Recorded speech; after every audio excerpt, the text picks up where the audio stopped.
Call the meeting to order. It is Wednesday, September 6th, and we're starting relatively on time. This is the Public Safety Committee of the Municipal Assembly. If I can go in order, Mr. Rivera for attendance. Felix Rivera. John Weddleton. Pete Peterson. Christopher Constant. Eric Croft. Dick Traney. Suzanne Tim LeGrand. Steele. Amy Domboski. Forrest Dunbar. And you want to get everybody? Yeah. That'd be fine. Dennis LeBlanc, Fire Chief. Sean Case, APD. Justin Dahl, APD. Dean Gates, Assembly Council. In the back.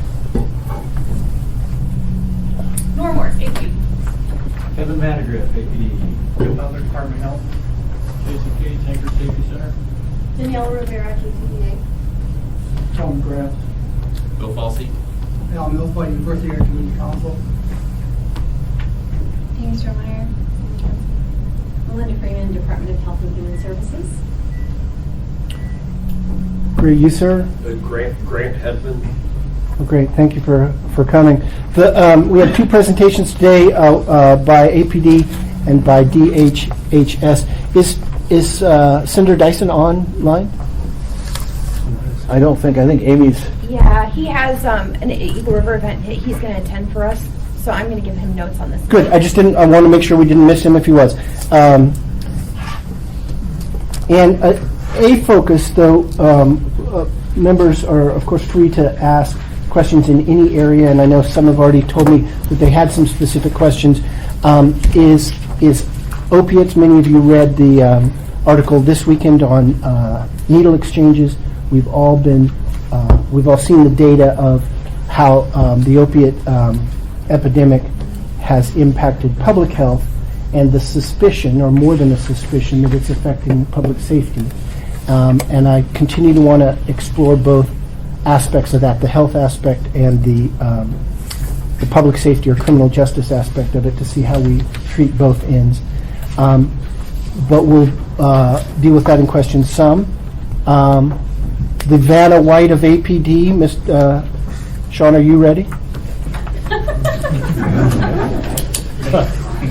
You got him with that one. Yeah, we're probably going to keep that one. Okay, good. Anything you do to help me, I appreciate that. I'll apologize for everyone back there because you're probably going to snap back just a little bit, but I'll try to move around. So, same rules of engagement as last time I was here. Please interrupt, ask questions as we go along, and some of the things that you have questions for from last time, and we try to address this in this month's presentation. And if we continue to do that, great. If it's going to be too cumbersome, I'll be sure and let you know. So this is a slide that you guys did see last time. This is just kind of a basic what's happening with an APD. Over 28,000 calls for service that we handled last month. 792 arrests. There'll be some more arrest information further on when we get down into some further slides. And then the last two, like the one in yellow and the one in white there, those are the same as the last time I did the presentation, because those are pulled quarterly for the PBR. That gets updated throughout the municipality per quarter. Any questions on that? No, only that you and I discussed when we met with the chief that's a useful data, what the average time it takes to get a response on the phone and the average time it takes to get an officer to a priority one call on the scene. Sometimes averages, though, can mislead, or not intentionally, of course, but they don't tell the whole thing. Just for the committee, I'm thinking of asking for a number that says, tell me the amount of times or the percentage of times a priority one call took more than 15 minutes or something. Like whether it takes 4.9 or 4.2 minutes to get there is interesting, but more interesting, I think, is there any significant number that take a long time, that take an inappropriate amount of time to do it? And knowing it, you were here in 4.2 instead of 4.9 is great, but I think the other is the more significant. When those might be and under what situations, Mr. Trainer. Chief, the 28,000. Do we break that down by assembly district? I don't want to give you any extra work. I just want to know if you already categorize it. Yep. He's psychic. He's coming up with. Could you bring that when you see us next month? I'd like to know by assembly district how many calls, Could you even do it today? I'll probably do it today. if you would please. Because we all get the calls. We all get the calls from our constituents, and I think it's probably going to be a lot more downtown and midtown than there is, say, in South Anchorage, but still, Midtown. wherever. But it would help us, Chief, it really would. So, just to add Go in on order, Mr. Constant? Yeah. what Eric said, what also might be helpful is to have some kind of benchmark in the national standard. What is an acceptable norm for response times, so that we can see our calls in context of a broader. Is there such a thing? Is there So a one police of standard? there isn't, but one of the things that we started doing with some of this data, because it is nice to kind of compare ourselves. We all agree Alaska's different. And municipality, of course, is different when it comes to police services, particularly because of our geographical area is so large. So it's a little difficult to compare, but one city that we looked at, Henderson, Nevada, they have this same metric. And what this number is, 4.9 minutes, is the time of dispatch to the time of arrival. And how Henderson breaks it up is they look at that. They also look at the time that 911 takes the call and the time they dispatch it, and then they combine the two for a total. I can tell you that this number, that's a direct correlation to Henderson, their goal is about 6 minutes from time of dispatch to time of arrival, and their average is about 7.5 minutes. So you think of a city of Henderson, they're just under 350,000, so they're very similar in our size. A lot That's smaller. Nevada? Henderson, Nevada, yes. A lot smaller in terms of geographical area, Las Vegas. and they're taking significantly longer to get to the calls and. I don't know how many officers. How many officers on duty is asking? Yeah, so I looked up that a little bit, but their department size is a lot larger than ours. The difference is they also have a lot more specialty units. Like I deal with their training unit quite a bit, and their training unit is about City that was, Henderson, Nevada. that has the larger department? City size is very similar, about 350 to Department 100. size is fairly close. Yeah, they're fairly close. But like their training division, for instance, they got about 4 times as many officers in their training division, training their officers both in service and academy. Well trained. So they're well Do trained. good when they get there. But they got more specialty units and things like that. So, it's how the officers are distributed to patrol and detectives and things like that. So it's very difficult to do one-to-one comparison. Mr. Trainee? Chief, when we're using Henderson, would you check and see if they have county sheriffs down there too? Because some jurisdictions, they have county sheriffs in addition to the police department, so that would give you more people that can respond. They do. They do? Absolutely. Okay. Yeah. Troopers. So We don't have troopers. preliminarily, we're going to use Henderson as because That's just one that I throw out there, but as Mr. Constant was mentioning, what's kind of the best practice? We're looking into how other departments report their data, if we can kind of report it in the same way, so that we can at least look at what we're doing in comparison to some other cities out there, just kind of as a benchmark. It's always nice to try to see where we're at in relation to other Mr. Buck. agencies. A couple of questions. When you initially will look at that snapshot and say, oh, we only have 28,000 versus 30,000 last year, what services are we deferring that aren't counting as calls for service, like reports online, all that kind of stuff? I mean, because I'm not convinced the crime rate's going down. And looking at that, I would say that's what somebody could take away from that. So can you explain to me what the difference? 100% you don't want to take away from those two things are not married together at all. This and that is just a general number, so that doesn't even tell us, and we'll look at a slide later on that will break it down more. But that includes everything that comes in from the public. We may not go to it. That doesn't tell us how many are assaults, how many are burglaries, how many. It's also officer-initiated activity. Yeah, so the more officers we have on the street, you're probably going to see that number increase in terms of officer-initiated activity, because you're going to do more traffic stops, pedestrian stops, just general citizen contacts that'll be categorized in this as well. So if an officer goes to a business and just touches base with them and sees what's going on in the area, that number's going to go up. So just a snapshot. Okay, thanks. Mr. Constant, and am I missing anybody? No, then. So, in my experience, and this is just anecdotal, in the last year, I heard a lot of people say, I'm just not calling anymore. Oh, I hear that all the time. And so that could Like, be clearly a all the factor time. that is Yeah. in the drop of calls. People are telling me, I'm not doing it There's anymore. no point. That's the comment I'm hearing. I will tell you, in a little bit over a year, a little plus, the police department has pushed call-in, report. And I would say that's the first time since I've been at the police department where we really made a move to say, if you have a call us. So if we need as much information coming in so we can deploy our resources appropriately. So I don't know how that balances out or even how we figure I that try out. to say but- that at community meetings too all the time. You know, it's not going to be reflected in our level of service in Chugach Eagle River. May not be adjusted upwards if you don't call and report crimes that happen because they just don't know. So I keep trying to push that.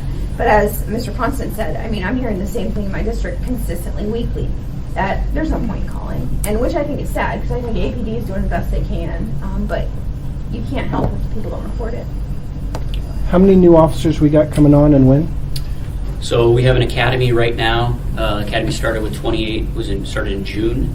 And then about middle of October, we're going to have approximately, in the days that they get free from field training, is kind of hit and miss with how their schedule went, but roughly 25 that will start coming into service the middle of October.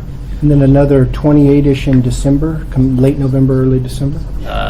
Middle of December. Middle of This would be December. the next academy, and that is scheduled for 28. We'll let you proceed. I just got a Nixle report. Police are seeking the owner of a sheep in the area of Toloff Street. 88, so Gotta watch those sheep. a variety of things you guys respond to. I'll let you go. You guys had a goat in Chugach not too long ago. By the way, that's in my assembly district, I thought I'd tell you. Dick's sheep. There's what you're asking for, Dick. So this is broken down by assembly district, calls for service, and we kind of categorize them in various different groups. This is another one that we want to try to, and we're probably going to have to work with other agencies because this information in other agencies, other jurisdictions is not available. But we've got some pretty good relationship with some agencies outside, and we'd like to see if we can get some comparable data just to see, you know, we have 3% of our calls for service are weapons calls. Is that the same for agencies like Aurora, Colorado, which is about the same size, Henderson, Reno, Bakersfield, things like that? Just, again, as we can kind of have a comparison where we're at. When we had our meeting, you and I were talking about that, and there's the sense that we're a more weaponized population than most, but I don't know that we've got the data to prove it. It's just Tell you anecdotally, Right, well, what the right. opinion is. Chief, I could Look at me. understand, I've already given my disclosure. I could understand Henderson, Nevada, but not California, given their anti-gun legislation down there. If you have a picture of one, they're gonna call the police department. So I wouldn't use California. Yeah, Texas might be good enough. any questions on that? For Mr. Constant, I'll note that, of course, downtown is half the size of the other districts in population. You usually note that each time, Chris. Gonna say it until people really understand. West Anchorage I gets was just getting ahead of it. But yet has the most weapons. You're west. But downtown district also includes Mountain View. And right? violent, yeah. You know, Okay. I don't know that you'd find correlation that Mountain View is the place where all those weapons are. I think it'd probably be pretty generally distributed, but that can be a conversation for another day. All right. so this is our arrest by assembly districts. The bottom bar, kind of the lighter color, is going to be last month, and then the top bar for each category, the darker color, will be through August. And it's through August 25th. We are always about 10 to 14 days behind on our reporting because of records working its way through classifying. We can ensure that the call for the service that came out and the report match up. There's more arrests in the summer. Now, one of the things we're looking at doing for this particular slide is add some additional information so that we can look at what specific arrests make up each of these categories. So just like the calls for service, we want to do that with arrests. It'd be great if we had 3 years ago to compare it to today so that we could see really where we're at from, you know, sometime in the past to current, but we'll look at doing that for future meetings. Any questions on that? And then here's some of our specific arrest data. Again, this is through August 25th, so not the full month of August. You can see that we are almost 1,000 arrests over last August. So there's your number, Amy, the Well, arrests that's are up. crazy too, They've been working. considering, 60 Class C felonies were reclassified that aren't arrestable Well, now. it- When did that come into effect, though? Don't forget, though, that an arrest includes a cite and release, right, where we have Citation? contact. That's right. not a traffic ticket, but an actual criminal act where the officers show up, conduct an Like a investigation, misdemeanor, Class and the A. arrest is just simply a summons to court. So those are still counted, so then Correct. the number's not worse than what I'm saying, those are still counted. Don't think of these as physical arrests. Some of them are, but some of them aren't. Okay, that So helps. those things are blended together. And one of the things that Captain Case is going to look at is, has that ratio changed? Because that, like you're saying, there have been some felony things that were reclassified to misdemeanor or some felony offenses that can now be cite and released. And so we want to look at, of that number, say, so for example, year-to-date, 7,500 arrests. Is that 40% cite and release? Or is it 10%? Or is it 80%? And how does that compare to last year? Good, so was my biggest concern is watching the data, because I thought, well, okay, in the past we could say, okay, we had this many felonies, and now they're not, so how do you track apples and apples? And so that, you guys are keyed in on that, it sounds like. We're trying to answer those questions and figure out and make sure that when we have data that we're looking at to make internal decisions or things that we're presenting to the body, that there is some way to kind of make sense of that and what does it mean. Think of arrests in three categories. You get a ticket, that's a summons to appear. It's an arrest. You can have an OR release, own recognizance release in the field. So the officer can hand you a piece of paper that says you're releasing your own recognizance. It's got some bail conditions, even though you don't go to jail.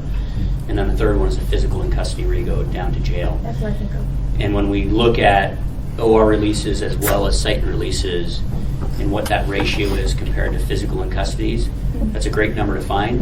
I hope I can find it, but it's not that easy to pull the data. It's just not as easy as it sounds. Great info. Can you go through the chair, Mr. Boston? Sometimes. Mr. Attorney? Chief, a lot of times we get a notice out in Excel normally, person's escaped, we're going to try to locate them. These are usually people that are in what type of facility? A halfway house or something? Yes, halfway house. Yeah. Okay, since they can walk in the front door and walk out the back door without any sort of, why are you leaving here? Why do they call it escape? Because I mean, technically- escape means, to my mind, you're getting out of someplace you're locked into. This is just, by the way, they walked in one door and out the other door.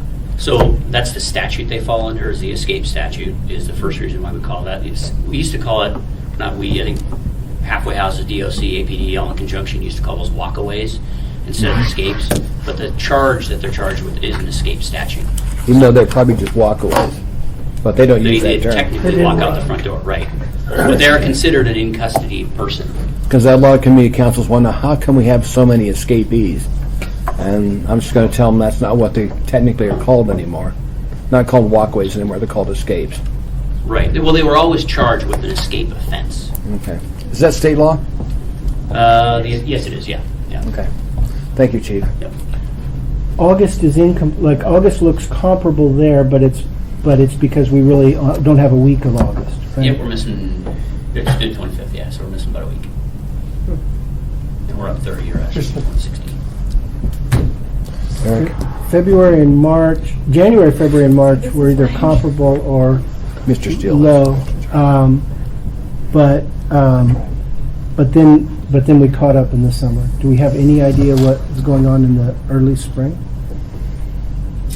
That I don't know. Mr. Steele? That's kind of my question too, is it looks like the last 4 months, there's either been more activity or more emphasis in terms of arresting folks. I can tell you that there hasn't been any specific effort that the police department's done that would indicate a change in why 1 month is higher than the next. Yeah, We can follow. in comparison, they're pretty similar until you get out those outlying months. Until you get April. Mr. Peterson? Thank you, Mr. Chairman. As I recall, we got a pretty significant amount of snow there for several months, and so I think maybe Everybody was committing skiing, crimes yeah. during blizzards is maybe a little more difficult. Just my opinion. All right. This is just an update from, if you remember last meeting a couple months ago, we talked about stolen vehicles a little bit, and this is just to keep you up to date on where we're at here, August. Again, the orange right there is 2017, the blue is 2016. So we've seen a decline in stolen vehicles of pretty significant, about 75 from August, from July. Police department's going to reserve the right to take any credit for that. We're going to say we like the numbers and we hope those numbers continue, but we're certainly not going to take credit for that right now. We hope it continues. I will say one thing, that when we get into October-ish, particularly late October, that's when we see some of the stolen vehicles start to go up because of keys left in vehicle and idling vehicles. So just kind of a reminder when your constituents talk to you, don't leave keys in the cars, don't leave your cars running, and please leave valuables out of sight, because that cuts down on the brake in your car when you don't see your iPad sitting in your front seat. So, Any questions on that? I do. Yeah, Forrest? Thank you, through the chair. How often do these stolen vehicles get spray painted? Because I know I've seen it a couple of times. I was actually on a ride-along once where he stopped a guy and they'd spray painted the car. How common a practice is that? it doesn't happen all the time. It's not a very common practice. We don't have chop shops, which is why we have such a high recovery rate. Generally speaking, these vehicles are used as a mode of transportation for a certain period of time. If they end up spray painting them, for some reason they can't get their hands on another car, I mean, they're just trying to hold on to the car a little bit longer by changing either the plates or actually spray painting the outside. But most of these folks aren't going to take the time to spray paint the car. Ms. Domboski?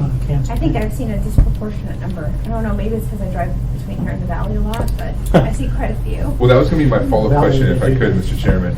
What percentage of spray-painted cars do you think are stolen?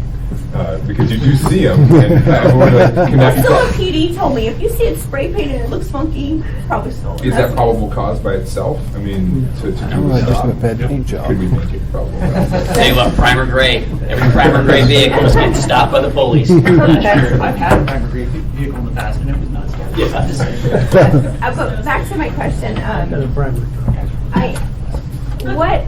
and I've heard this a couple times now from different people that said that they ran into or found their own stolen vehicle.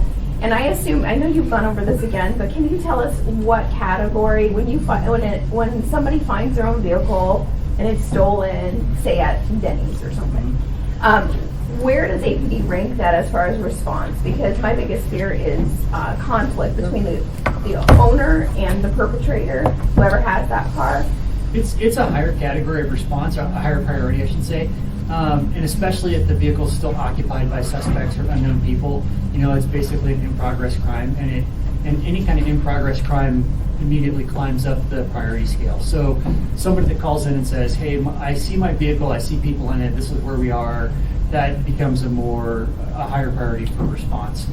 Finding the vehicle abandoned someplace with nobody around in a relatively safe location, we still want to come to that, and we're going to come to that, but it might actually take a backseat to other in-progress crimes, for obvious reasons. Yeah, sure. I had Mr. Weddleton, then me. You said there's no chop shops. I have a constituent who said they have video, their car got stolen at Fred Meyer Abbott, and then they drove it to that church, I think, right at the corner of Abbott and Lagodas, and they have pictures of video of 4 guys going in and taking it apart. So is that, to some extent, that's Sure, but when you look at the recovery rate of 92%, that's not like we're recovering a piece of the car. That's we're recovering a car. I can't promise the condition that it's coming in, but generally speaking, we recover whole cars, not different doors and things like that, and we return them in some fashion in whole back to the owner. So, if that number was 50%, and we were thinking that we were having chop shops, that number would be a lot lower, and then that would be something that would be a little bit easier to target. It's not to say that it never happens, but it's just not the common practice. Where, if you're in some other states, if your car gets stolen, like you never see it again, right? It gets taken across an international border or into another state, and it gets disassembled and sold on eBay, or maybe they try to change out all the VINs on it and sell it, or whatever else is happening, and that's mostly not the case here. So me and then you, what is priority one? You said at the beginning the calls for service were your priority one. What is priority one to APD? So generally, our priority one calls are calls in progress, and then there are more serious person crimes.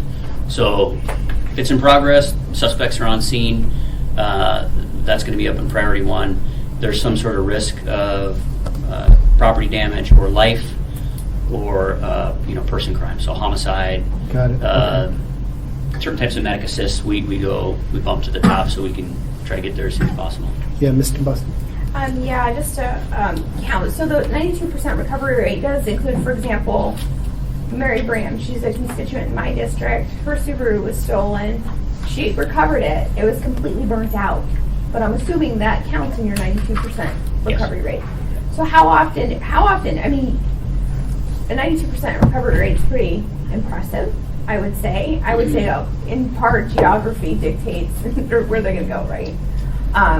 But at the same time, how much of that are actually vehicles that have been totaled? When we pulled this information for the panel a couple months ago, one of the things we included in that was the average reported damage to the vehicle when we recovered it was about $190. So that suggests to me that typically we're getting them back. It might be messy inside, and I kind of hear this anecdotally from patrol officers. You know, there's some trash left inside, or maybe some other items that we suspect are stolen. But generally speaking, the car is still in pretty good shape. But from time to time, we do have them recovered where it's basically a burned out wreck. So it's not, again, it's not as common. But with that average dollar amount of damage reported very low, that just suggests to me that it's not very common that we're seeing that. Any other questions on this?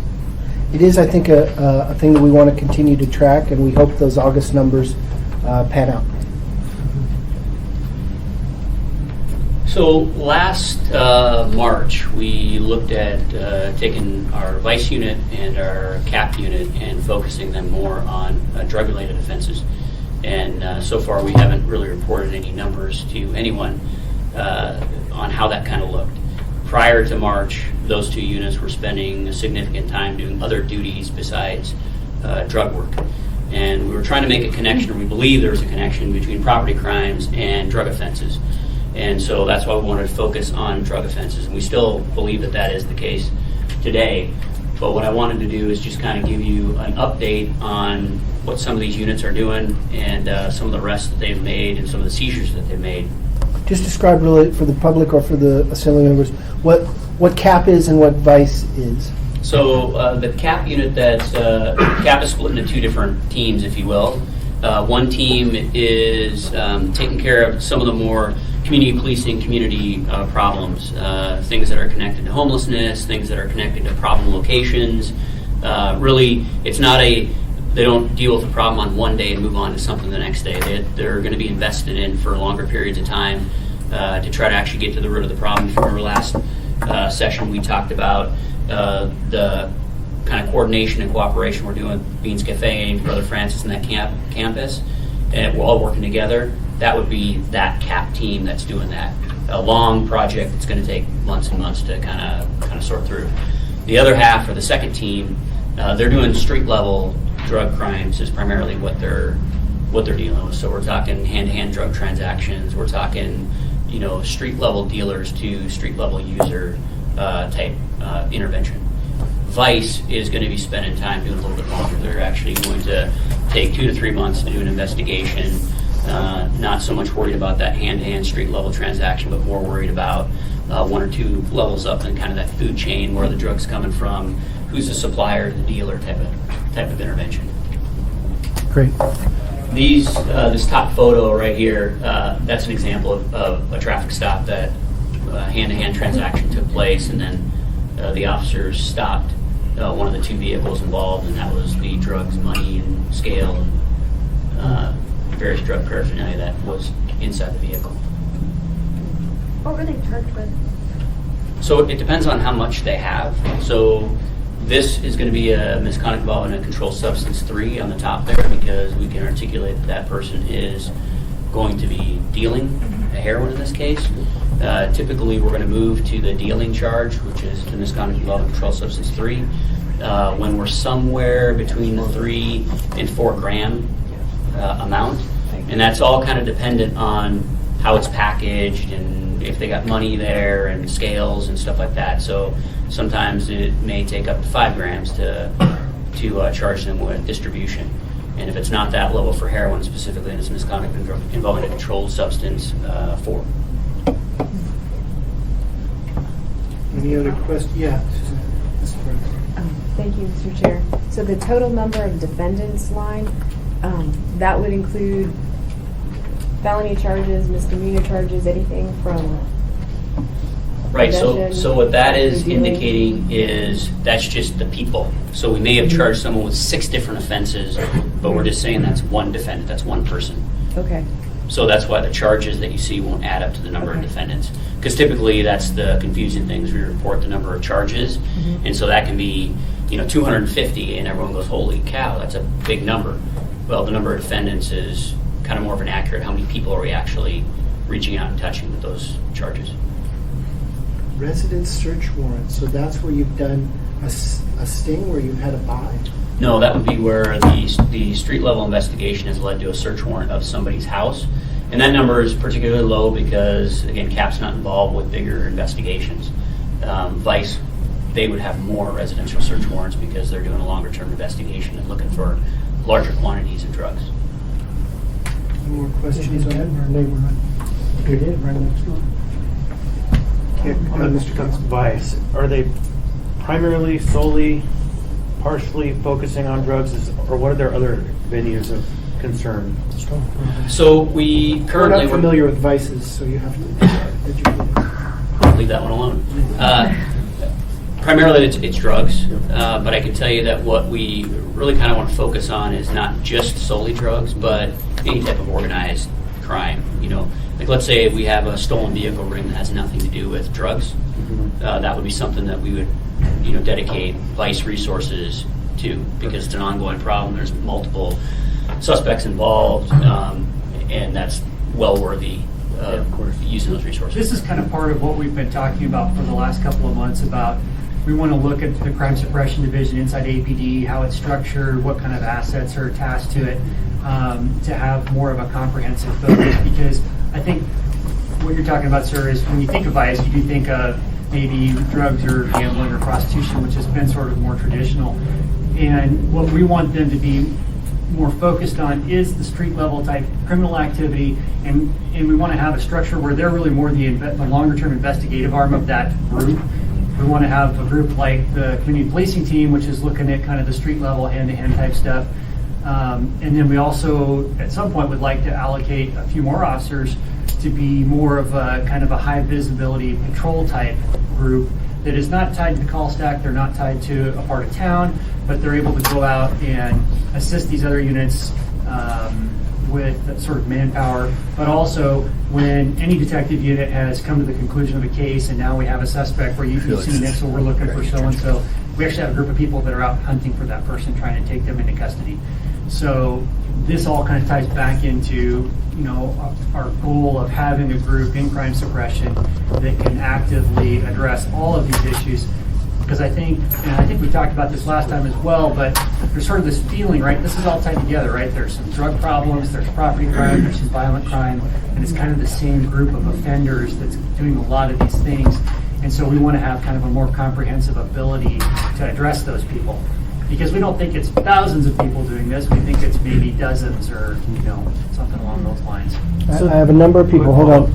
Just Okay. a quick follow-up. Okay. So then, is it fair to characterize this as a creating a more flexible team rather than what we had previously, which were siloed teams that were responsible for vice, responsible for organized crime, responsible for gangs?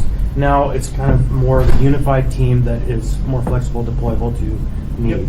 That's actually a really good way to look at it. And so one of the things that'll probably, it gets a little confusing when you start talking about internal department structure because nobody, frankly, probably cares about it much except for us. But it'll mean a more unified chain of command, a more unified mission structure, the ability for the units to help each other out. So if you have officers that are either training or out for some reason or focused on some other task and it's part of a unit, the remainder of that unit's not left with nothing to do because there's only 2 or 3 of them. That's not enough people to actually go out and effectively handle one of these missions. We can blend the units together. They can support each other, that kind of stuff.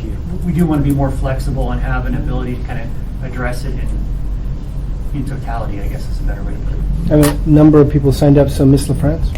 And my question is actually about this slide, so I don't know if anyone else has follow-up questions. We're happy to jump back and forth. So. Okay. Thank you, Mr. Chair. Would you provide some context in terms of those amounts? So let's stay on the heroin trend, since that's where we are, we're all interested in that. So, 1/10 of a gram is going to be a single serving. So, that's a lot of servings. And this is capped, so you can have big vice drug busts where you catch a shipment or whatever, but this is almost These are what you're all catching on the level street. interventions, yes. These Yes.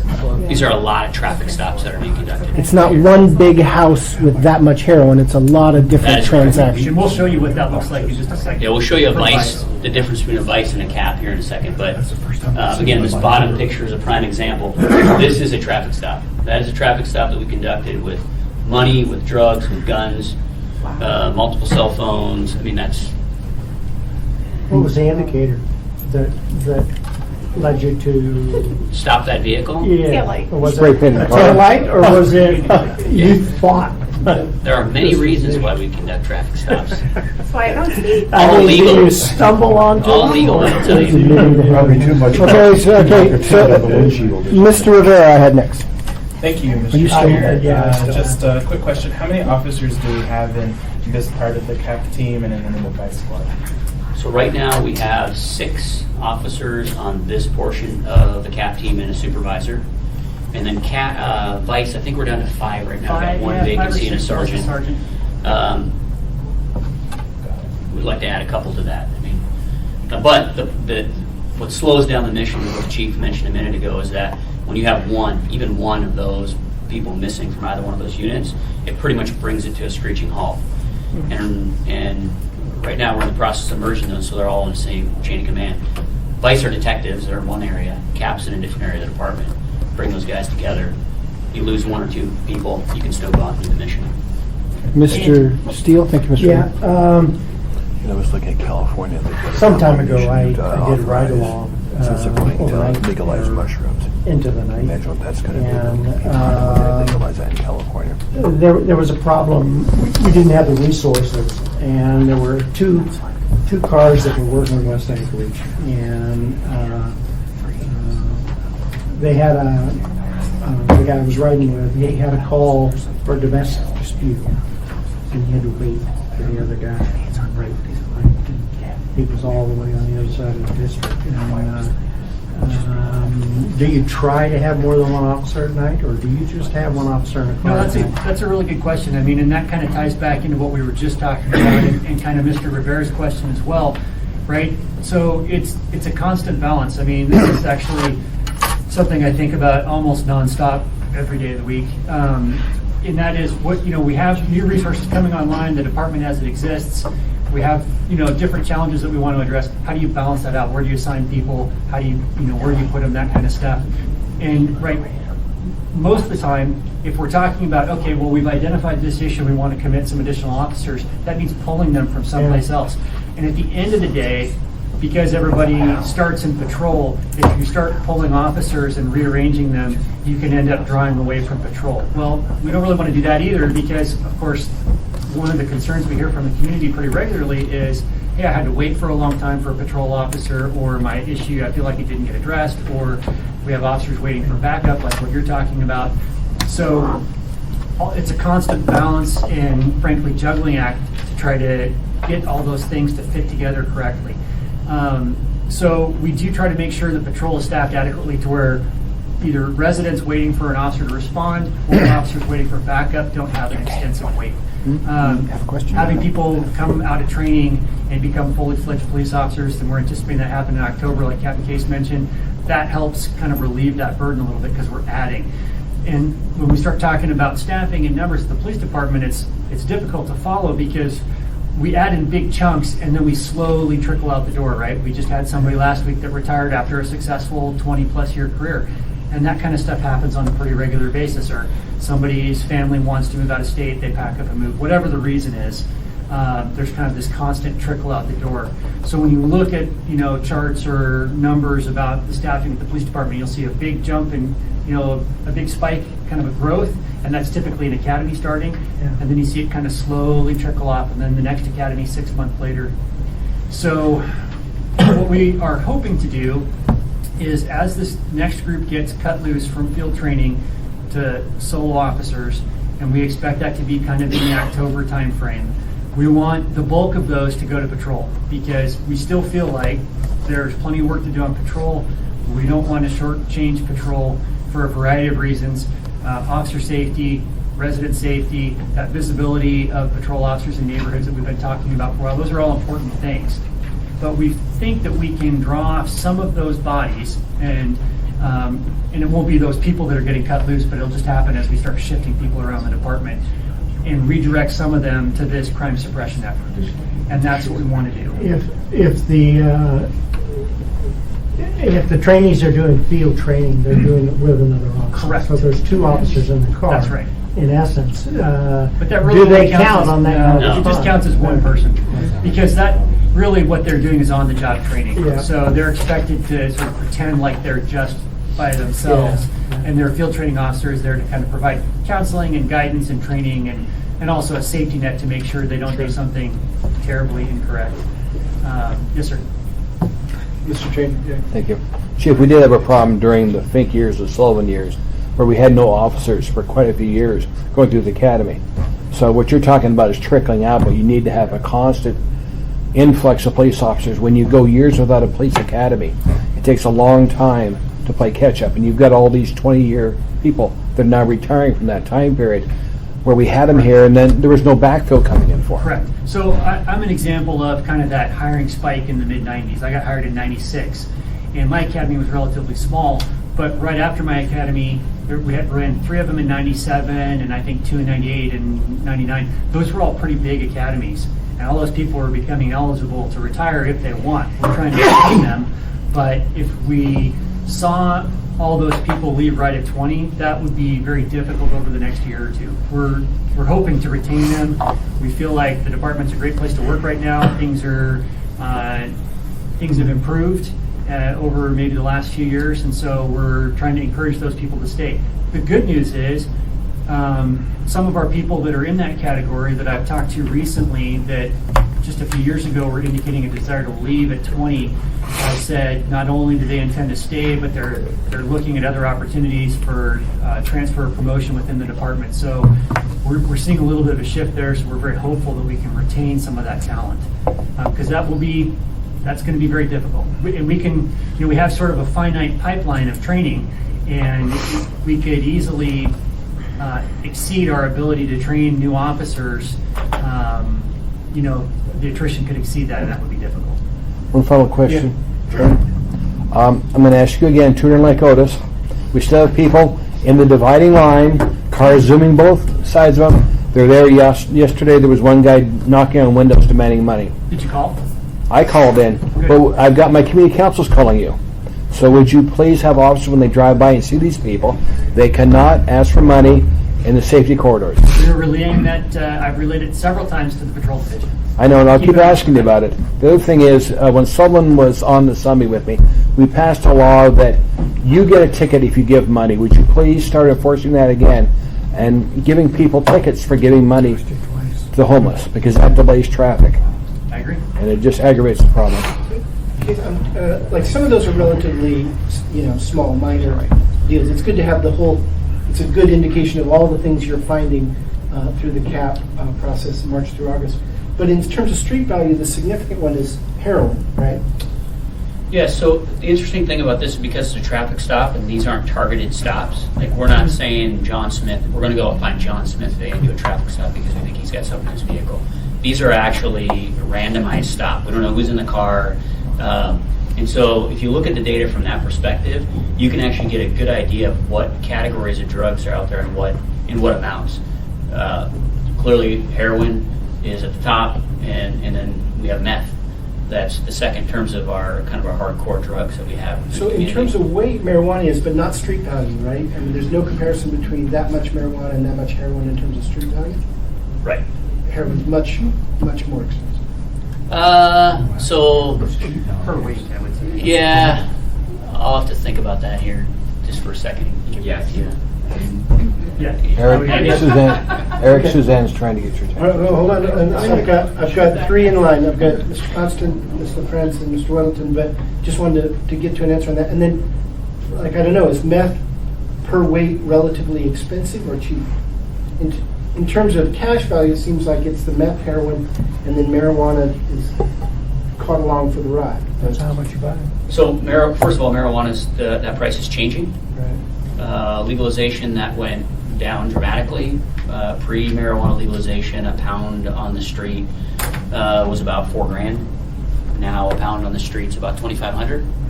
Market competition? On illegal, the black market. Yeah. Now, if you compare black and white market, you're going to talk about black market's about half the cost. So an ounce is going to run you $500 to $600 in the white market, and it's going to run you about $300 So in we the have black them market. shopping on the street, is what you're saying. Well, the white I have Mr. Steele, you're out of order. I have Ms. LaFrance, Mr. Constant, and Mr. Wellington.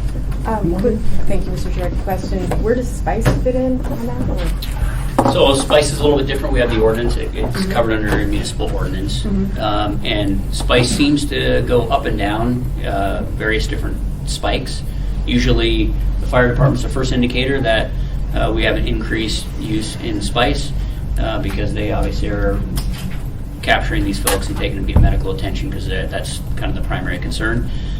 Generally when that happens and we see that increase, then we'll take CAP and we will put them kind of on that because that becomes a little bit more of an immediate medical issue. And usually it's a bad batch that comes out, or it's one person that gets the bright idea to grab a hold of a bunch of it and target a specific, usually a vulnerable population, and start selling or giving away free at first and then selling to that same population for it's not very expensive. That's why we usually see the vulnerable populations use spice, because it's cheap. It's not on this list, though. I mean, as far as like seizures, no. Because it really comes in waves. Somebody makes a batch or brings in a batch, and then it just goes through, and then Yes, drops we see back an up out. and down spike. And again, I think down right now. Yeah, Okay. Mr. Constant. Are we done with the slideshow? Or because I know we're going to have to move on to the next Two left. topic. I just have two concluding questions that aren't related to this. Okay, let me then come back to you real quick. Mr. Wellington? Marijuana is illegal, why are you confiscating? It's not illegal to sell in the black market. It's not legal to sell in the black Oh, because market. they were selling it, it's not Right. just in a car. Yeah. Next slide then, I guess. So this is vice. This is a vice seizure. So the 189 pouches at 2 kilos there on the left, which is about 4.5 pounds of opium. And again, from explaining earlier, that's about 20,000 doses. And then cash is $79,000 in cash. This was not a traffic stop. This was a little bit longer of investigation. This investigation started in April, I believe, and last week we had an indictment. So that'll give you the idea of how long kind of ICE has been working some of these things before they actually make a seizure and do all the preparatory things between then and getting an indictment. CAP is not going to have this type of a lengthy investigation. State or federal on that, do you know? This is a federal indictment. Questions on that picture? So then, questions generally of APD, either Chief Dahl or Sergeant Case. Do you, Mr. Yeah, Constant? two things, one kind of lighthearted and one more serious. The lighthearted one, I was in Spain last week, and I drove from the north of Spain to the south of Spain. It was quite amazing. And one of the things that I took away was whatever they're doing in Spain, people understand to stay in the right lane unless you're passing.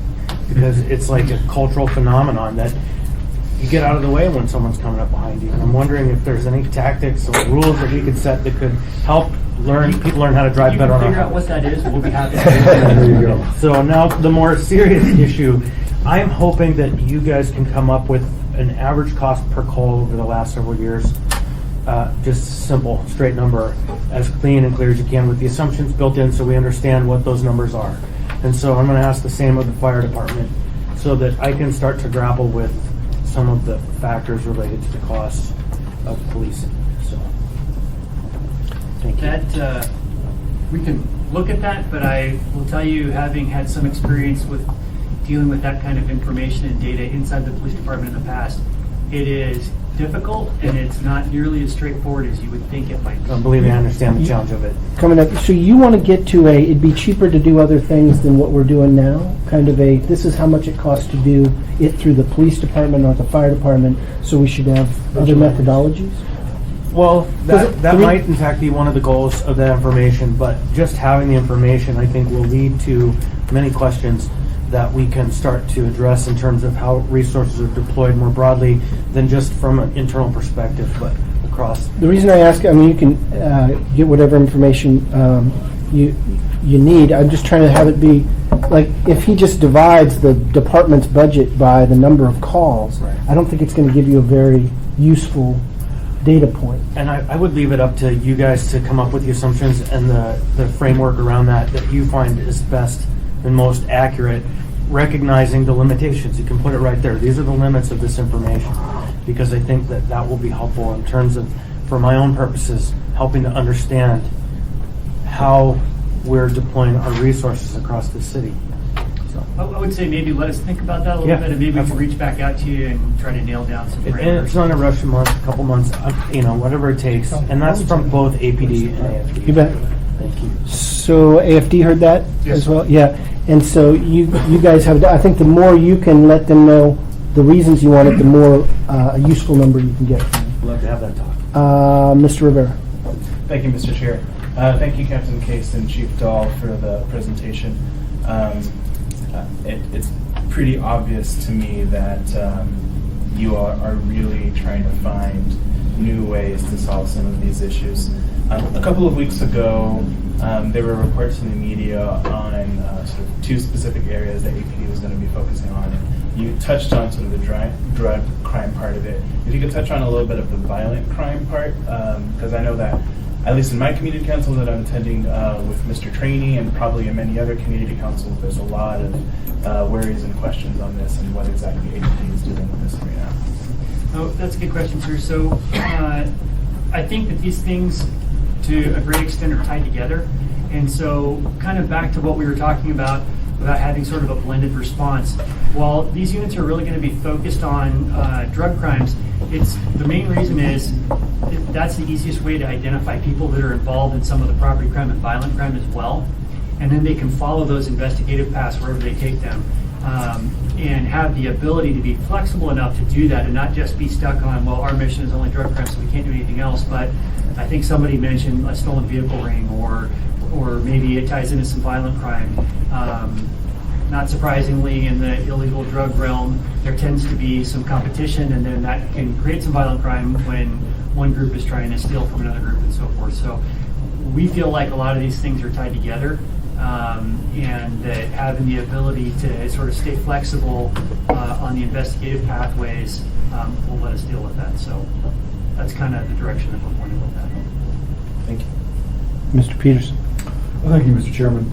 And just looking at the previous slide that had the different kinds of materials that you had confiscated over the last 6 months, do you have that information going back further historically so that we could compare, or is that statistics that you just most recently compiled for the first time? So for CAP, they weren't doing that type of work prior to March, April timeframe. So there's nothing there. Vice has been collecting some of that data, but just keep in mind that they were spending a significantly less amount of their time with the primary focus of drugs. They're detectives, and so one of the nice things about the Vice unit is they're typically have the ability to do surveillance and secure scenes for their detective units, and so they were just distributed throughout the detective division in a lot of different directions, and we really narrowed that down the last 6 months. So nothing that's going to compare one-to-one to kind of get a trend for you. Okay. Well, and the reason that I was asking that question is I was looking at the amount of OxyContin that you had found, and it was a pretty small amount, I thought. And a couple of years ago, we were hearing that OxyContin was the drug of choice that people were overdosing on. And looking at the stats, it looks like they've completely switched over to heroin at this point. I don't know if that's true or not, but certainly that's what it sort of looked like to me. And that's what we'd be seeing in the field as well. Okay, You think that's right? It seems to be right. Yeah. Correct. Well, I would add, just this picture seems a real outlier. It says opium. And that's like not the most common substance of abuse up here, right? I think it's really heroin. Okay. Yeah, I'm not sure why it's labeled as opium, but my understanding was it was heroin. Is that right? Okay. Probably that black tar shit. Yeah, okay, that's, because that, I thought it might. And I'll be honest, I think there are some different formats, and I am not great at telling you what those are. Well, opium is pretty unprocessed and high value relative to what you see on the street. Chris reads a lot of books. Yeah, he reads a lot of I work at a books. treatment center. He spends all the time in I Spain. work at a treatment center. Um, For 20 years, I've been in the field. Any other questions, general, specific of APD? We appreciate this. We want to hit a balance between getting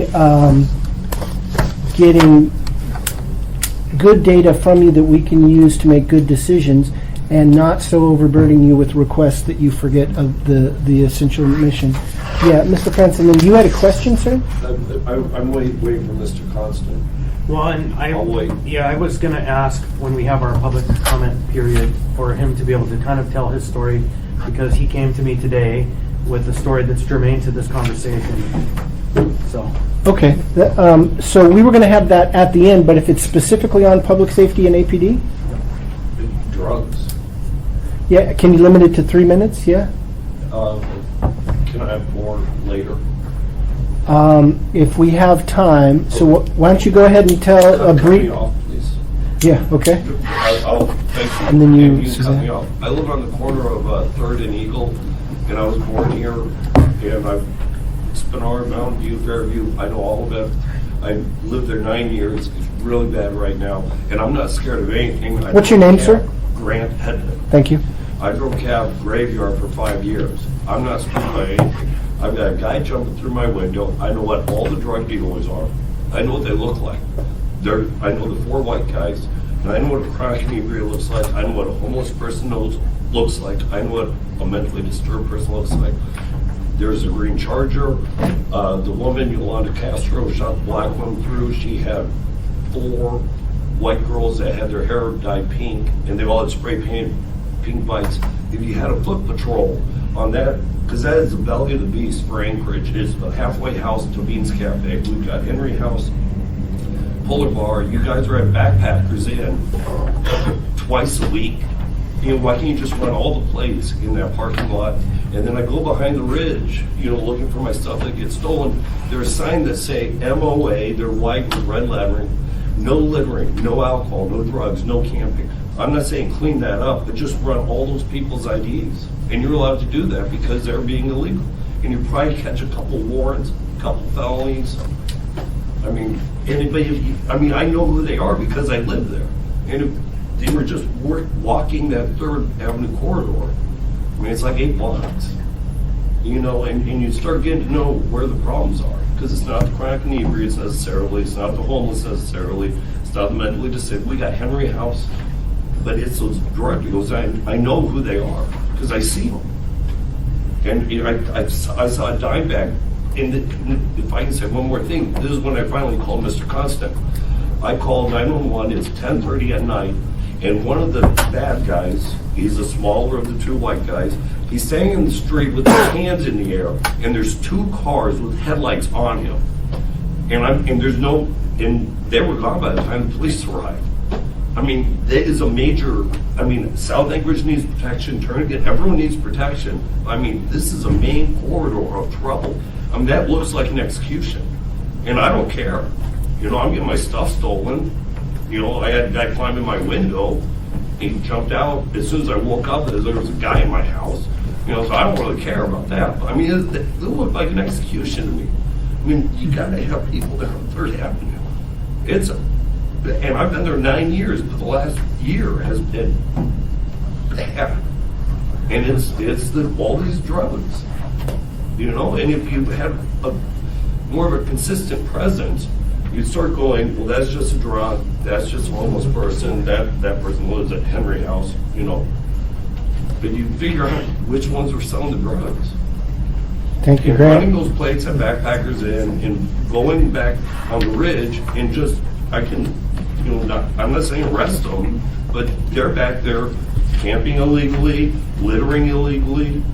I don't know how you're going to prove that they're doing drugs or drinking alcohol. Grant, thank you. And I would just add to this, like, I didn't set this up. He showed up at my office today feeling pretty pinched by what's going on right now And I can say that I'm getting these calls really, really consistently around that area, that it's terrifying people. The part that captures my mind is when someone charges into his house through the window while he's in there. These are the kind of scariest kinds of crimes.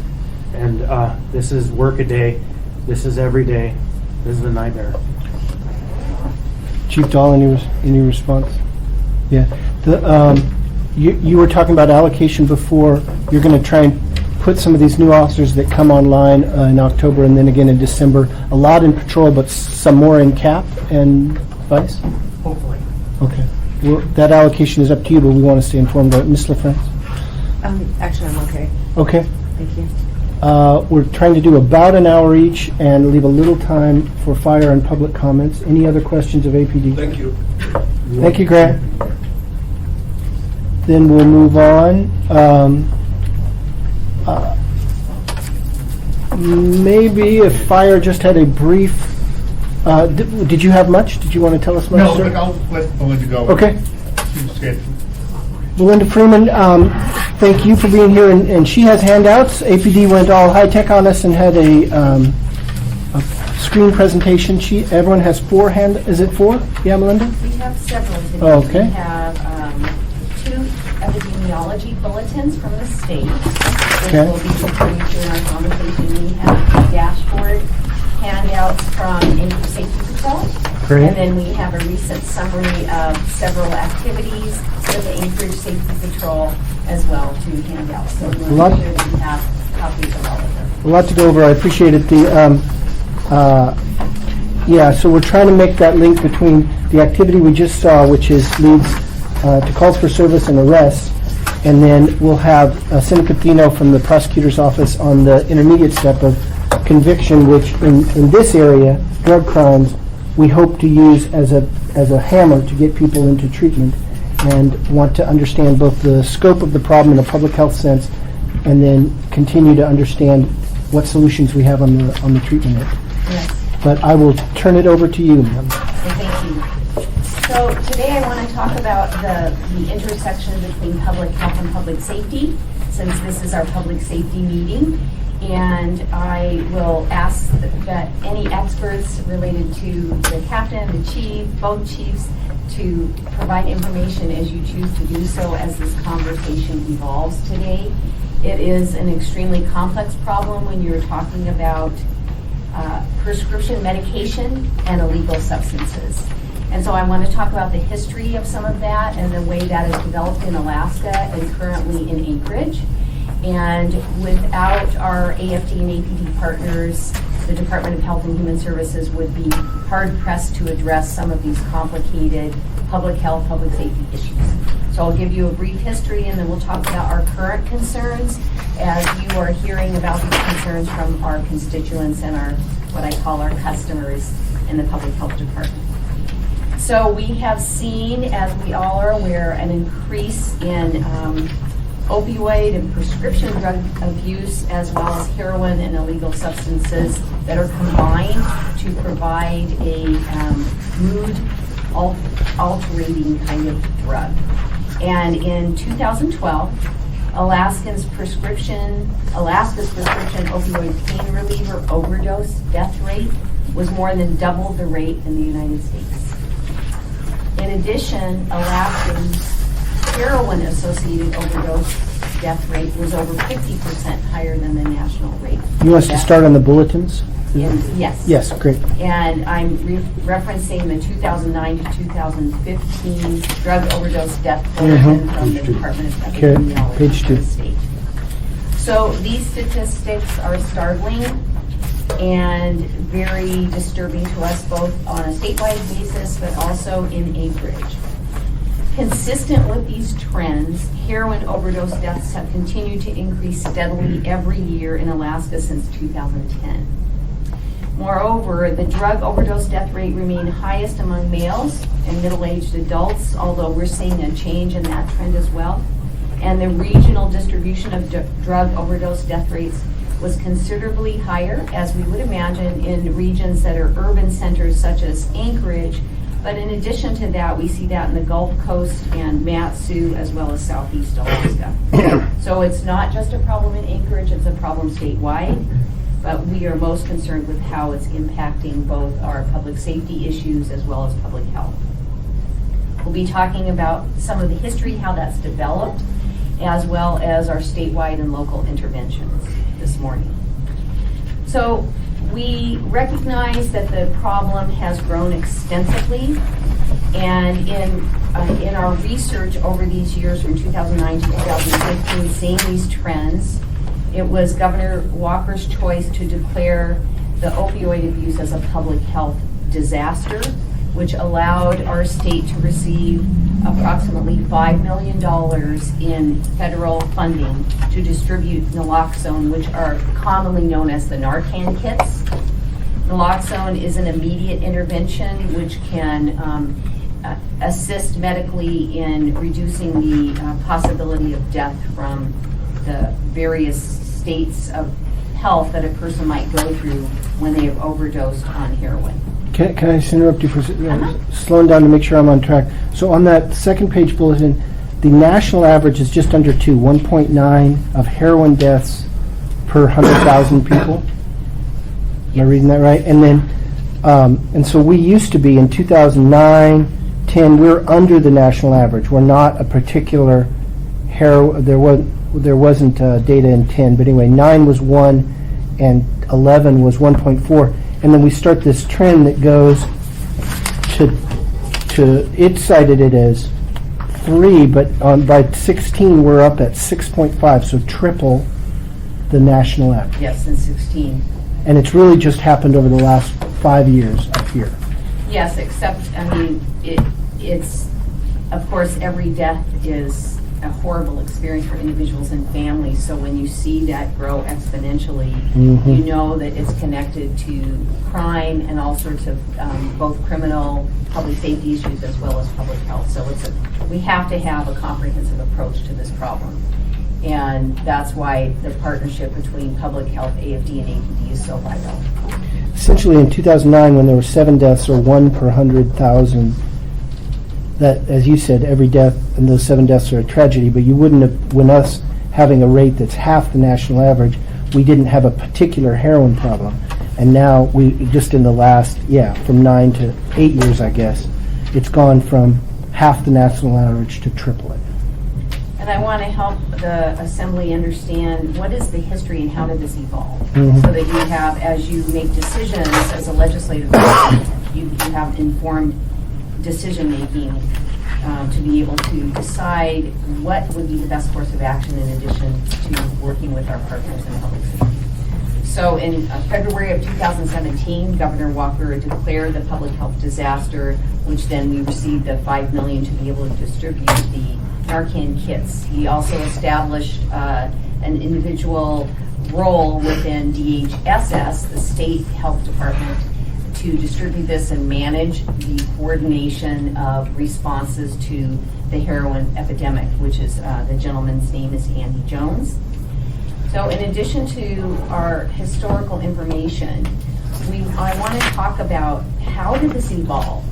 And of course, Chief Dahl and his staff have a perspective from what they see on the streets, and what we're seeing as far as the public health issues are tremendously troubling, but understandable when we talk about the etiology of this problem in Anchorage. So the rate of overdose deaths, as you pointed out, Assemblyman Chair Croft, has increased specifically in 2016, and we've seen higher death rates among a younger population, 25 to 34-year-olds, and among Gulf Coast residents in Alaska. This has steadily increased, and it's also a reflection of the national increase in 3 primary areas of public health. One is there are the first indication that concerned us in a public health level was in the mid-1990s with changes in standards for pain management. As we know, there was a very aggressive and successful campaign from pharmaceutical companies to promote the use of opioids as an effective method of pain management. For many folks, they take opioid prescription medication, it's very effective, but what we found is that often leads to the use of heroin. because of the power and the impact of prescription drugs. So that change, it moved from this pharmaceutical aggressive campaign in addition to the extended release prescription opioid pain relievers. That was also a change. We had an increase, a 4-fold increase in prescribing opioid medication, which led to a 4-fold increase in prescription opioid deaths and created a widespread increase in opioid dependency and addiction. Very disturbing trend. The second wave that has emerged over the last 10 to 15 years, as heroin prices have decreased and the purity increased, it has offered an alternative to prescription opioids for persons who are addicted to or dependent on opioids is the heroin, the use of heroin. The third wave developed over the past 3 years as illicit fentanyl began to enter the opioid black market. Fentanyl is an extremely toxic and dangerous substance, and nationwide, including in Alaska as well, we have grave concerns for our first responders. Fentanyl is very powerful. A very extremely, almost infinitesimal dose can have grave effects on first responders, both from a APD perspective or AFD. I mean, because of erratic behavior, it's so concentrated? No, that it's not necessarily the erratic behavior, it's what it does medically to a person. Even opening a bag that may contain fentanyl when you're doing some kind of crime investigation, or even on the streets when you are interacting with what may be a baggie of some sort, even touching the bag where there's any contact or inhaling it can have grave and very serious effects on our health. And so first responders have had to have specific training in this on a national trend. We're looking at different types of screening and testing mechanisms that can be done without opening any substance, and they're still developing that nationwide. Has heroin gotten purer or cheaper or both? It's gotten both. It's a much more effective in smaller doses. In addition to that, when you combine that with some of these other drugs that increase what we think of as the effect, and without any regard, of course, when you're talking about the economics of illegal drug use and substances, folks are about the bottom line, which is how much will they make by distributing it. And we're tracking the deaths appropriately. So, is it more use of heroin, or the same use and it's more dangerous, producing more deaths, or again both? How do we know whether it's the same amount of heroin being used, but now it causes more deaths because of its purity or unpredictability or whatever, or an increase in use and increase in lethality? That is a good question. It's probably both, but it's also the way that these chemicals are combined. We had, in one of my research areas, in May of 2017, there was an EPI bulletin and a press release from DHSS which described 3 individuals who died from overdoses related to fentanyl. So it's also the combination of drugs that are being sold. And there's, in this article, it talks about a recent spike in heroin-related emergency department visits in late April into May, and the toxicology tests are still being done.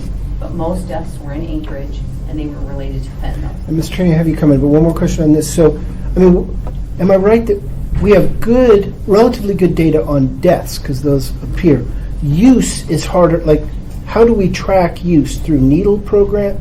Again, a needle program will tell you who's using with a clean needle. How do we get a good handle on use? Arrests?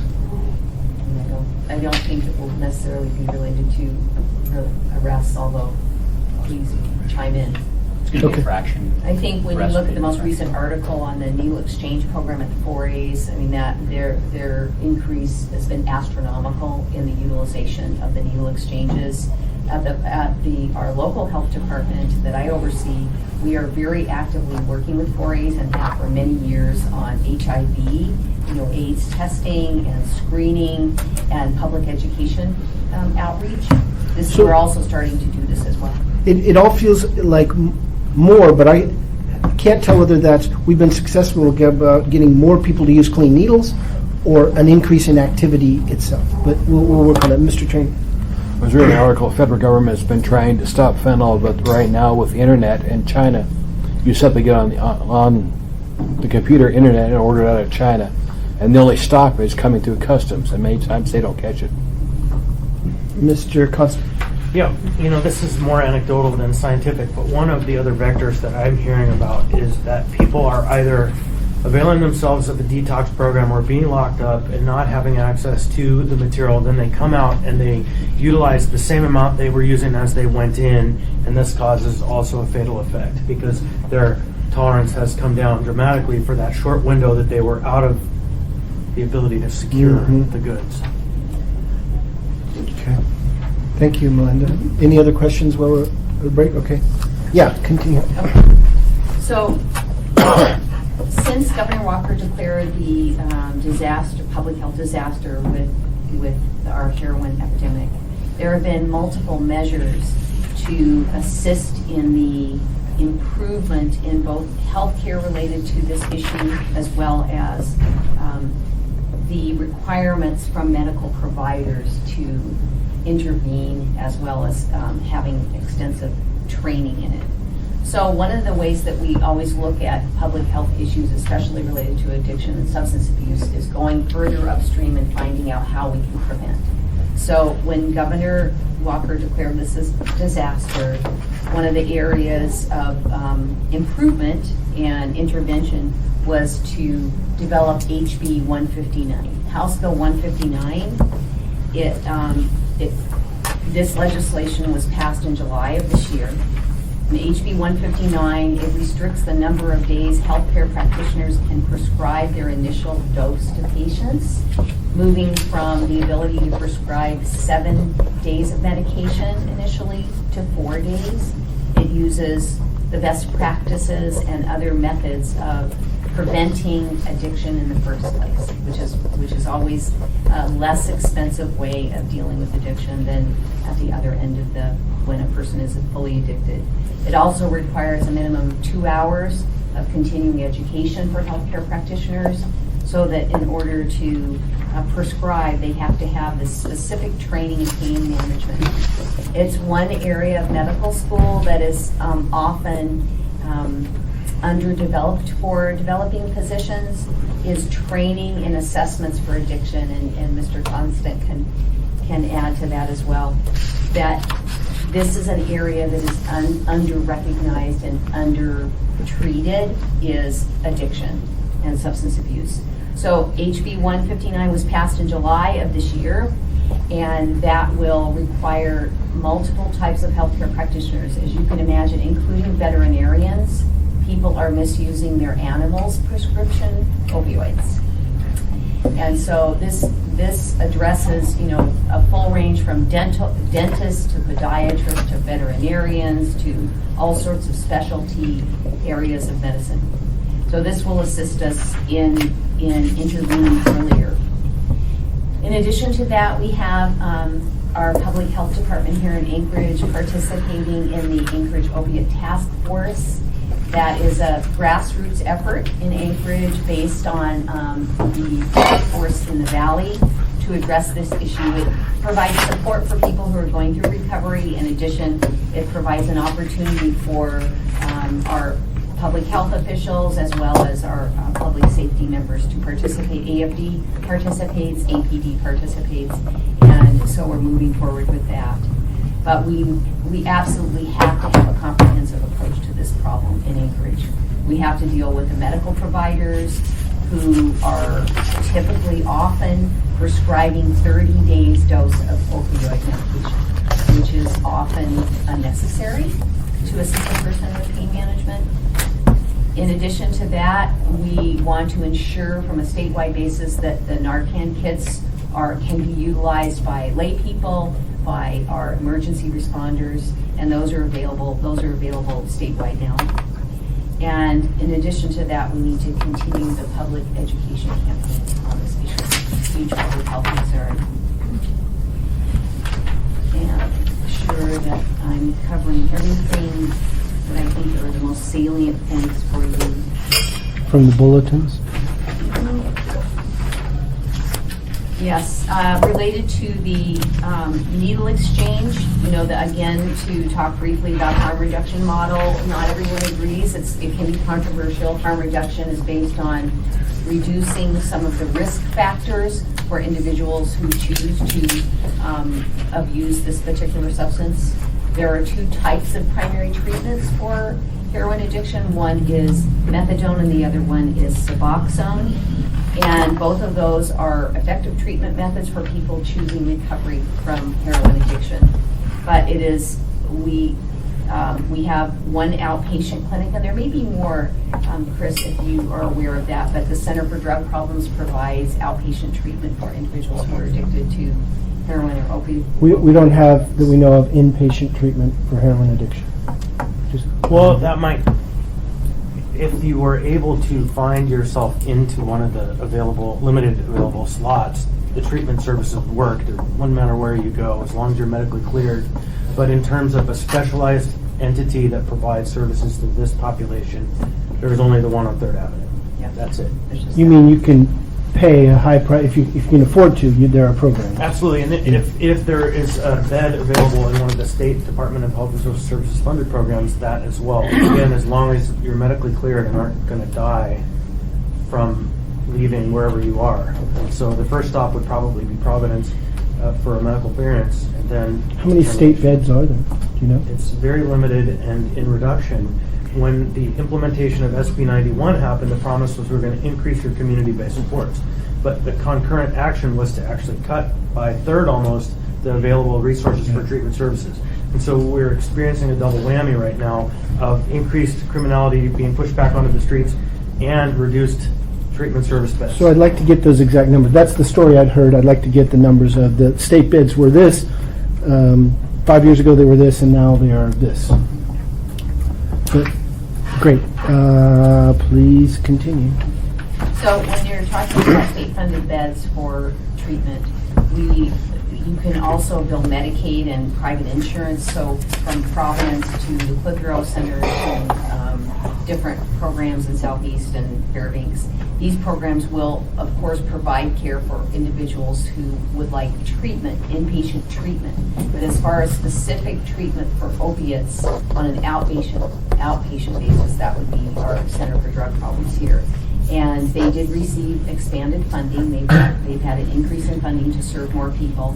That has one specific primary method of treatment, which is the methadone treatment.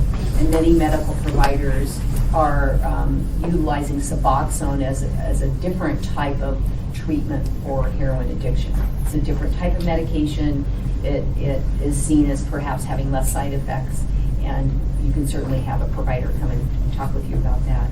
And if you don't have it right now, that's fine, but what was cut and what was increased? If there was $5 million more from a state of emergency and cuts to treatment, I'm trying to figure out which, was there increased and decreased? The $5 million was specifically for distribution of the Narcan kits. That's all it did. So did. in an emergency setting, from family members to emergency responders, they have that available to. Okay, I'm not diminishing its importance, Right. but it didn't do treatment beds.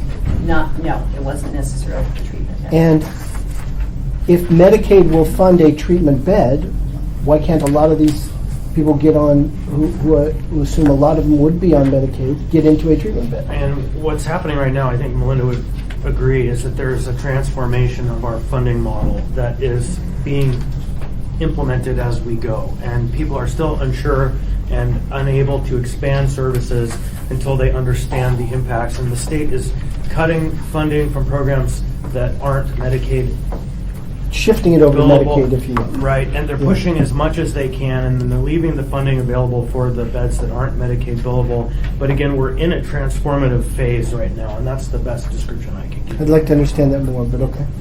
That part of that is the healthcare reform, both nationally and statewide.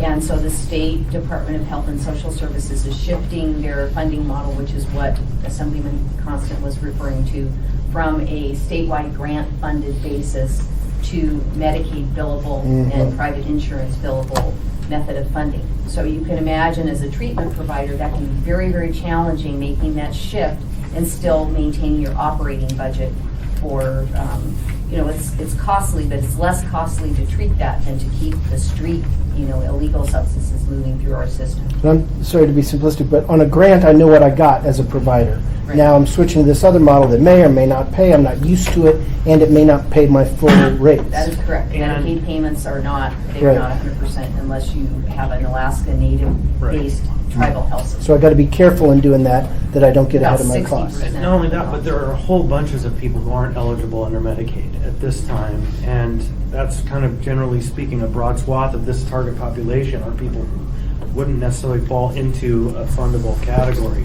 And specifically, there's a federal problem that we as a state face called the Institution of Medical Diseases Exclusion, the IMD exclusion, that if you aren't a pregnant woman or a woman with a child under a certain age, if you aren't Alaska Native, you aren't eligible for Medicaid funding.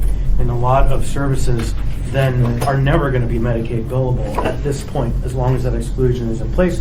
The governor is working on a waiver that would allow us to bill for those services as providers, as city, state, but at this time, there are still major holes in the network of system services available to people, and in particular, these people fall through the cracks. Go ahead. Also, related to the IMD exclusion, you can't have over 16 beds in an institution and bill Medicaid. And so that's one of the complicating factors. This is part of deinstitutionalization in the 50s, where we did not want to have too much congregate living for people who are mentally ill. And this So it is makes it part a of real challenge to have a big, a that large size treatment facility center. where you can bill Medicaid. Any other questions that committee members have? Apologize, but if I'm slower than everybody as usual, but I'm trying to figure this out. Because I keep hearing there's fewer treatment beds, or that the treatment beds is the problem.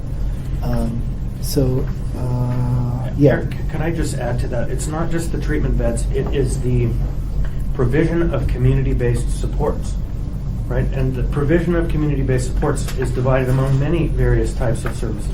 Case management, basic healthcare screening, treatment services, detox services. So it's not just the residential treatment beds, it's a whole panorama of supports that need to be in place and paid for somehow in order to ensure these people have a place to go after they're coming out of whatever intervention, at whatever level, and then integrate back into the community in a meaningful way. Again, simplifying, we throw them back out even after getting them off heroin, and they're just in their same situation. Okay. Are we moving from the bulletins? Yes, so. Okay. So I just wanted to point out, currently, as you may have seen in ADN, the recent article on the needle exchange, and the issue with the Alaska Needs Assistance Association as being just inundated with a huge increase in requests and people showing up at their door for needle exchanges. So as far as the municipal health department, we are working with them to determine what could be done in a rapid fashion to assist them with this demand. Because on the positive note, it's positive and it's helpful with people utilizing, clean needles, because there are many illnesses that are, and serious ones, hepatitis being one of them, that are connected, whether with the use of already used needles.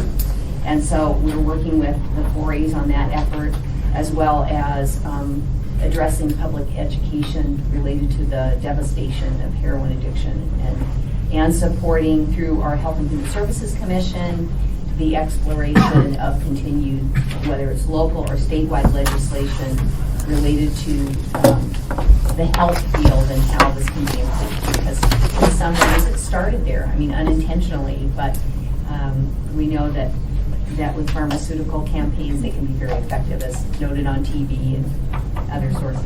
So that's kind of my brief overview on the problem. It's very devastating, and again, I appreciate all of you and your efforts with this, as well as AFD and APD in addressing it. Has the municipality ever distributed clean needles? I am not aware of the public health department distributing needles for needle exchanges. Ms. LaFrance? Thank you, Mr. Chair. There may not be time at this meeting to go into it, but I'd like to hear more about the public education campaign and what's the approach and strategy and demographics being targeted. Sure. I can bring that back at a different time, but just briefly, with our partnerships, we probably maintain, and at the Public Health Department here, approximately 40 to 55 partnerships to provide public health services in Anchorage. One of those partnerships, and a primary partnership, is DHSS, the State Department of Public Health. And in that capacity, we are funded to do many different types of services under public health. One of the most important ones that we provide is public health education. We go into the schools, we provide, one of our programs that isn't in the schools but is in many treatment facilities is the Teenage Unintended Pregnancy Prevention Program, or TUP. That's one of the programs. In addition to that, we do extensive screening on communicable diseases. The ones that you hear most about are, TB sweeps, TB screenings, HIV, etc. In that capacity, with our partnership with the 4As, we make sure that we reference the public health concerns when we're talking to young people about drug addiction, period. And so those are some of the ways that we're addressing it. It's not a targeted campaign such as the one you've seen. We partnered with the state related to marijuana use, that campaign. It's had huge sort of animated characters, and that was a partnership with DHSS and DHHS. But as far as this goes, it's more much less developed. Okay. Just a quick follow-up. Yeah. So one thing I'd like to see is education directed at parents in terms of getting rid of the prescription drugs that are lying around or locking them up. Because I know in our end of town, in South Anchorage, we do hear a lot about pill parties and kids recreationally abusing those kinds of drugs that they get from each other's homes. So I don't know if that's something that's already been addressed. Or That is being addressed by DHSS, the State Department. They have an ad campaign that you may have seen already where it talks about parents and their ability to make sure that they don't leave these medications or underutilized medications in their medicine chest, etc. Thank you. And then your other handouts real quickly so we don't short shift them. That was the bulletins. I've been trying to understand the safety patrol one, which seems to have 2017 numbers down. Jason and Tim. So the safety patrol, we provide you with that information on a monthly basis so that you can see the trends. And we also, I invited Tim Butler, our program manager from DHHS, who oversees the contract with the ASP, as well as Jason Cates, who is the operations manager of the safety patrol, if you want to have specific questions with them. But we provide you with this information so that you can see the relationship between AFD pickups, APD responses to the actual safety center, which are related to when folks are particularly aggressive and we need to have APD's assistance in moving them from the safety center over to the jail in the non-crim setting there. Yeah, I do have that question. So who is that again? Jason, you want to respond?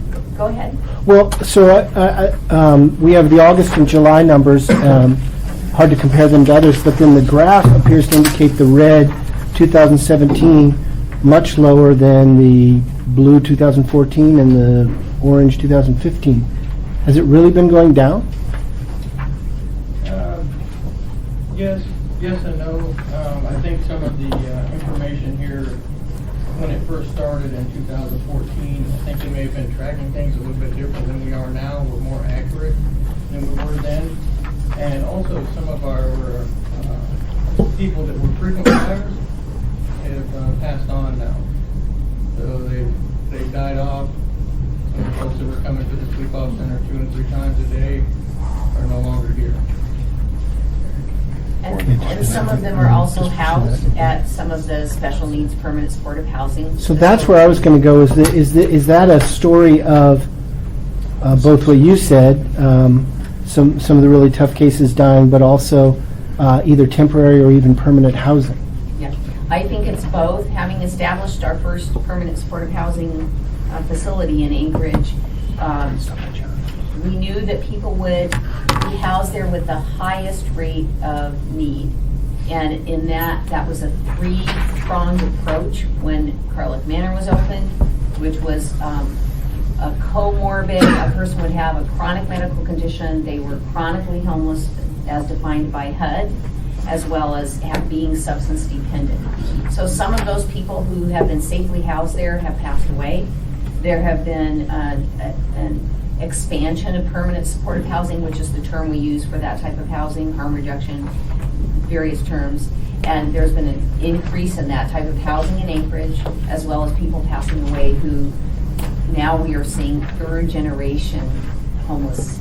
Yeah, but still, guys, it doesn't seem like it just doesn't feel like over the last 4 years, calls for the community safety patrol would have gone down. If anything, it feels on the street like it would have gone up, at least the need. Has there been a reduction of capacity? That is, have we cut the funding for this in a way that they just respond less? There's a missing piece to this conversation. All right. I want their answer and then yours. So, I mean, any response on that? It doesn't feel like we're at half the rate we were in 14 of at least the need for people to be picked up by this safety patrol. Right, there isn't a reduced capacity. The Assembly increased the budget for the ESP in 2015, I think it was, 2015. So we were able to put more vans on the street to pick up individuals. And so it's not a capacity issue. So, Mr. Constant, what am I missing? So in 2013 and 2014, the Fairview community organized an active lobbying and campaign effort to secure $5 million from the legislature to provide intensive case management services on the street in the neighborhood to pick up and provide basic case management support to the most intense users of this emergency services system. Those funds came onto the ground mid-late 2015, and for 2 years those funds, about $4 million, have, although poorly been implemented because of the state's failure to listen to the neighborhood, have been implemented and have been providing intensive case management services through Rural CAPS, Road Home Program, and through Choices intensive case management program. And so those two programs have been providing a really intensive level of case management support to the worst users of these services, the most frequent flyers. And so about 100 people, plus or minus, have been taken out of the system and have been, up until now, when those funding dollars are gone, essentially if those programs are ending, have, in my opinion, provided this very clear and measurable reduction in the need. I would give the mayor's effort to provide, clarity on direction for housing the homeless part of the credit as well for that reduction. And so, but I think that those are actual and real numbers of reduced calls at this level of service, because these people who are that kind of cream of the crop, the most intensive users, have been driven into a different array of services. Okay.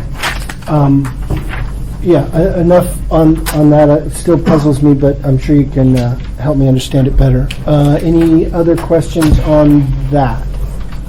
And then, did we miss anything else on your other two handouts? The other handout was just a summary of current activities from Mr. Cape's staff at ESP, so that you can see some of the enhancements they've made since they've been the contractor for, is it about a year and a half now, Jason? 8 months. Okay, 1 year and 8 months. So they've been doing an excellent job, and again, the partnership is critical with AFD, APD, and PG just to make sure that these folks are cared for and taken off the streets. Appreciate that. So let's you and I talk before the next meeting, in preparation for the next meeting, on this treatment bed issue, and I'd love more information on that. Thank you very much. That was very helpful, particularly on the origins. Any other questions from the committee? No, I was just going to correct it. We added those additional ASP vans in 2013. He was talking about, I think. Okay. Chief LeBlanc. Just a couple quick things. I passed out the year-to-date stat sheet that you've seen that shows the response by type and by fire station, assembly member districts, if you will. Those numbers have remained relatively constant. There was really nothing special to share there, but if you do have questions, I'll be happy to answer. The second page was just a summary, not just a summary, but a summary of the dramatic growth in transports that we've seen since 2010 on the medical side. It's the Excel spreadsheet, and you'll note that the second grouping of numbers, which has the transports, the change, and the percent change, you'll see since the last time we added a ambulance to the fleet, which was in 2010, the number of transports have increased almost 50%, using those same 9 ambulances that we had in 2010.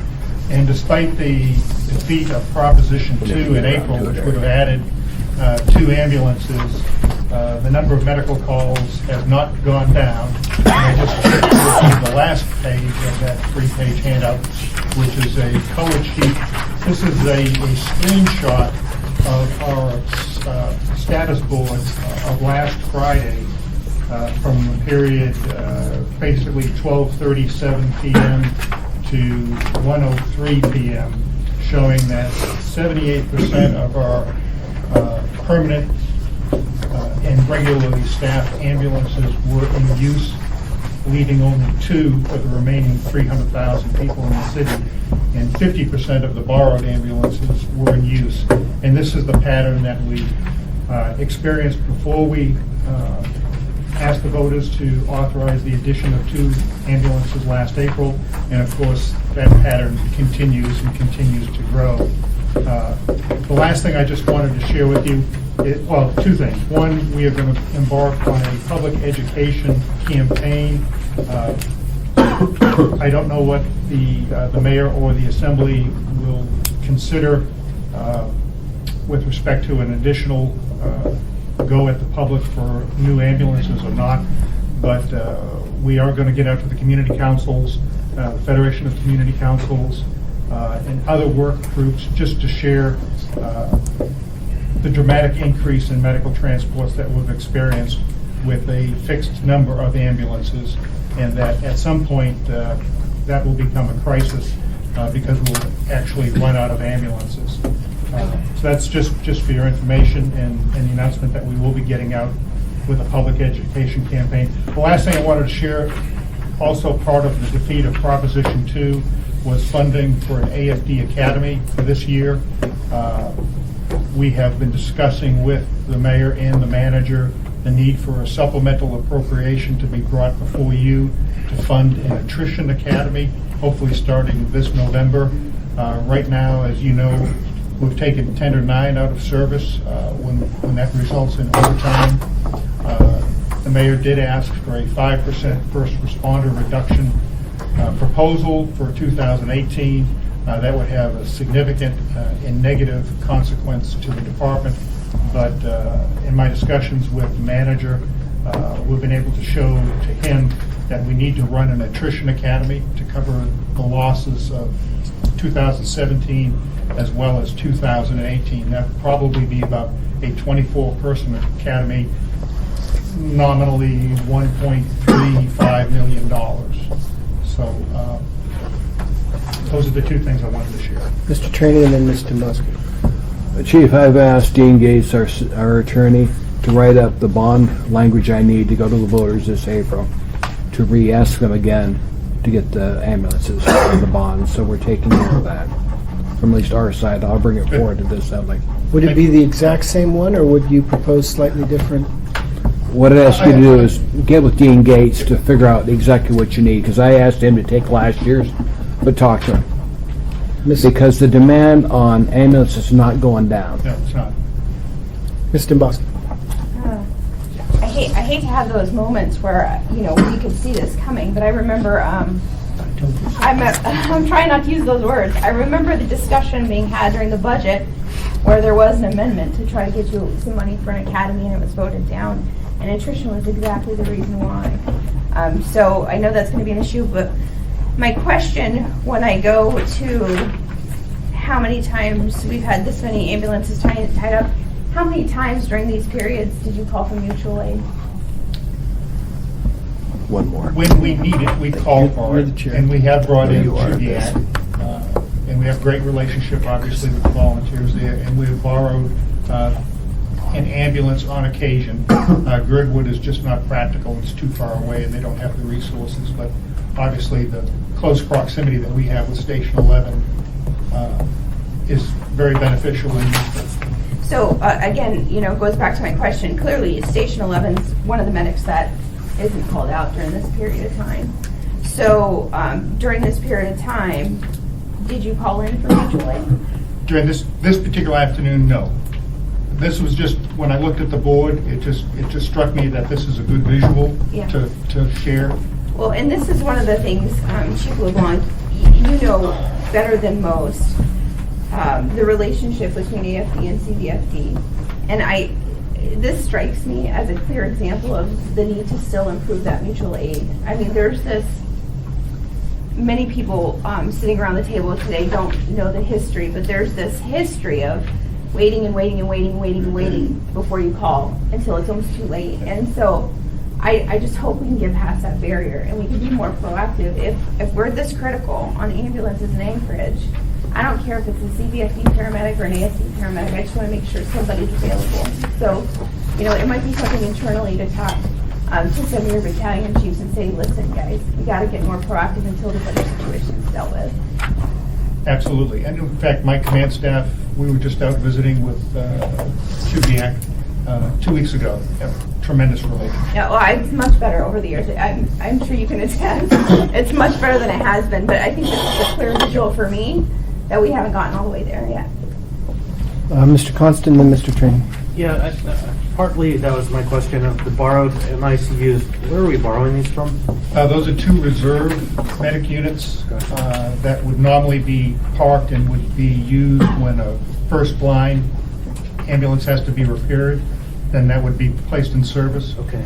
So for the past year, we've had an agreement with the International Association of Firefighters, President Stumbaugh, to reduce the staffing on engine companies on a daily basis so they can use those borrowed firefighters and put them into the borrowed ambulances so that we can meet the public's need. So that's different than from kind of a shared services Yes. agreement. And then lastly, looking at your front page of your chart, I just want to be really clear here. Station 1 and Station 2, right? There isn't really a Station 2. Right? No. When the response areas were set up initially in the computer, we did have a squad too. And so, like you see, a Station 13 also. Station 13 is the old Highland area, response area, not the old Highland area, but to the Highland area out of Eagle River. And Station 1 and Station 2 are the same. Right. Responsible for Government Hill. Mr. Trainee.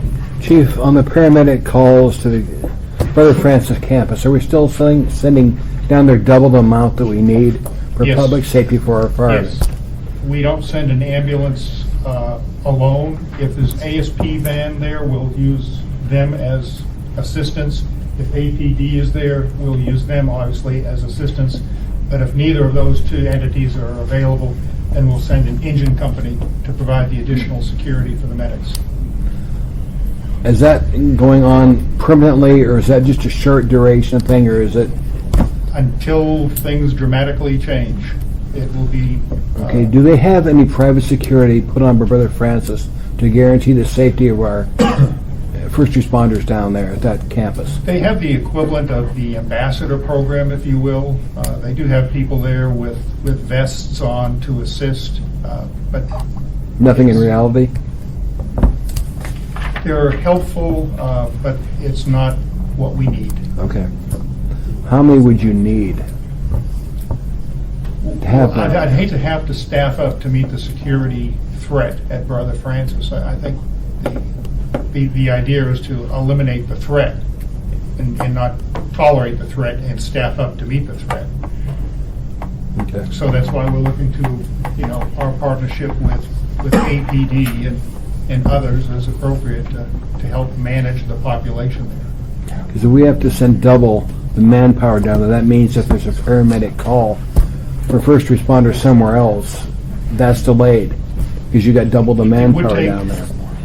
Yes, because most of the time, the engine that does accompany the medic unit has a paramedic on the engine, so effectively, we do reduce our ability to respond with a paramedic. Thank you, Chief. Thank you. Mr. Constant? Just a note, developing out of Salt Lake City, who deals with these issues similar to us, and they've had plus or minus progress. They just implemented this week a really different system, and that was where they brought in an aggressive public safety cleanup in that area where they house and control and have driven all of their homeless people. Before they divided up and shift them all over the city into 4 different units, which is what they're doing in 2018. But they are clearing out all the criminal element as much as they can, and then allowing the people at the homeless services area to provide homeless services to the folks who don't fall into that criminal category. And so I'm following closely what's going on in Salt Lake City right now relative to this question. So am I. Any other questions from the committee? We've got less than 10 minutes. Is there any other public testimony or audience participation? Anybody who came that wanted to speak? Besides Grant. I moved it around the calendar, but any other old business that this committee has? Next meeting will be on the 20th. We'll have the prosecutors. We'll have more from both APD and DHS. I keep getting used to DHS. 20th of September? Any other, 20th of September. There's a homeless committee. I think we've scheduled around it, so we moved it so there's both homelessness and public safety, but I don't think they conflict. Seeing nothing more, this committee is adjourned.